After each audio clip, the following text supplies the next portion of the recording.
नाम रज़ान यासिन है। मैं एक स्पेशल इफ़ेक्ट मेकअप आर्टिस्ट और एंटरप्रेन्योर हूँ। मैं अक्सर हॉररफिक्स और नोना क्लासी शीट के नाम से जानी जाती हूँ।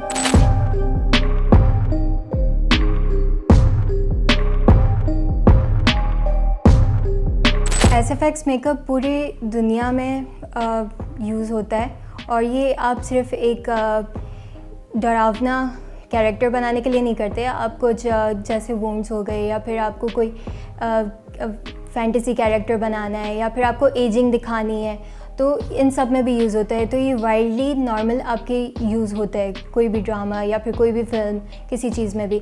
एक मेरा सेल्फ प्रोजेक्ट था वो जो रिक्रिएट किया था मौला जट का, और दूसरा ये जिनज़ादा का। हम बैठ के कैरेक्टर डिज़ाइन करते हैं कि किस टाइप का कैरेक्टर है। उसमें आपको कैरेक्टर को बैकग्राउंड स्टोरी देनी होती थी, क्योंकि आप कैरेक्टर डिज़ाइन करने से पहले है ना, आप कैरेक्टर के बैकग्राउंड बनाते हो कि उसको क्या स्टोरी है, किस टाइप का है, जिस वजह से वो उस टाइप का कैरेक्टर बना है। माइनर डिटेल्स होती हैं। फिर उसकी वर्किंग की, उसके डिज़ाइन बनाई, हमने कितने डेमोज़ किए, स्कल्पचरिंग, वो क्या कहते हैं, ये जिब्रान भाई से मिलके उनकी फेस कास्टिंग की, फिर उनके ऊपर इतने सारे डेमोज़ हुए। फाइनली जब वो हमारे एक इफ़ेक्ट बना था तो हम सब शॉक थे, क्योंकि एक वो हमारी सारी मेहनत वसूल हुई थी।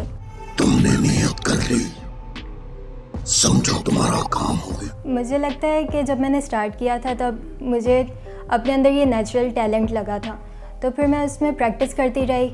यूट्यूब से कभी देख लिया या फिर कोई रेफरेंस पिक्चर देख ली, एक बार फेल हुआ फिर वापस से उसे ट्राई करती।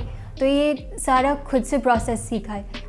मुझे बाकी आगे जाके फिर प्रॉब्लम्स हुई कि अब मुझे इम्प्रूव और करना है, तो उसके लिए प्रोडक्ट्स की ज़रूरत है। मैंने प्रोडक्ट सर्च की तो यहाँ पे अवेलेबल थी नहीं, और इम्पोर्ट करना फिर बहुत बड़ा इशू था।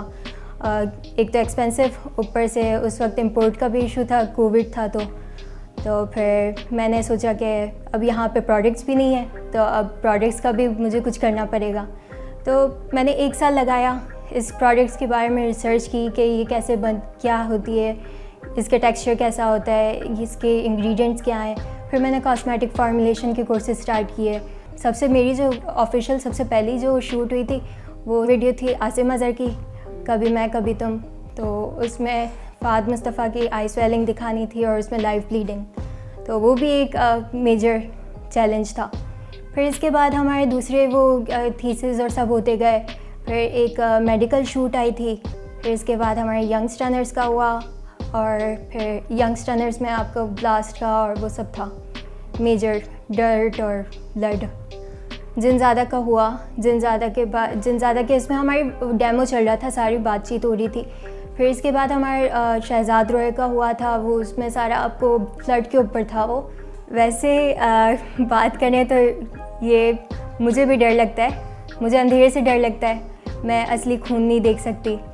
तो ये होता है कि अक्सर लोग पूछते हैं कि आप एसएफएक्स आर्टिस्ट हो के आप असली खून से डरती हैं, आप अंधेरे से डरती हैं, या क्या हॉरर मूवीज़ देखने से डरती हैं। तो हाँ, क्योंकि अपना काम कर रही होती हो तो मुझे इस चीज़ का ये नहीं होता कि ये मुझे इससे डर लगेगा या फिर क्या। मुझे पता होता है कि ये फेक है, ये मेरा खुद का बना हुआ है, तो उस चीज़ में इतना डर नहीं लगता। बट बाद में जब कुछ टाइम होता है तो फिर डर लगता है, अपने रूम में नहीं सोती इस वजह से। आगे जाके मुझे वीएफएक्स में भी जाना है। वीएफएक्स और एसएफएक्स जब दोनों मिलते हैं तो एक बहुत अच्छा कॉम्बिनेशन बनता है। तो मुझे वीएफएक्स में भी जाना है, एसएफएक्स को लेके अपने वो सिलिकॉन पे काम करना है, अपनी और ज़्यादा रियलिस्टिक लुक देना है, और fantasy characters, full body characters बनाने, जैसे वैक्ना का हो गया था, और इस टाइप के दूसरे। मुझे यहाँ पे जैसे बाहर हॉलीवुड में होता है काम, इस तरह से मुझे यहाँ पे भी एक मार्क सेट करना है।